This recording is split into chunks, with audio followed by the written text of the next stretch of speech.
ஓம் ஸ்ரீ மகா காளிகாயை நம.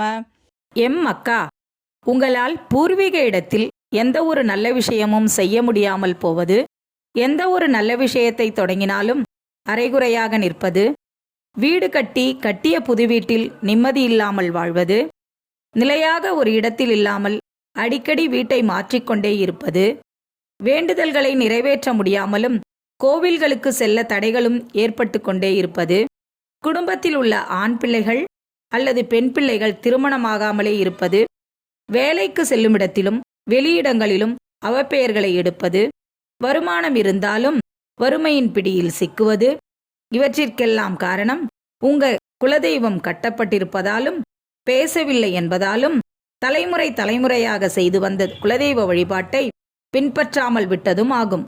இந்த நிலை உங்க சந்ததிகளையும் தொடராமல் இருக்க சரியான வழிகாட்டுபவர் மூலம் குலதெய்வத்தின் கட்டை நீக்கி குலதெய்வத்தை வர்ணித்து முறையான குலதெய்வ வழிபாடு செய்து குறையில்லா வளமான வாழ்வை பெறுங்க.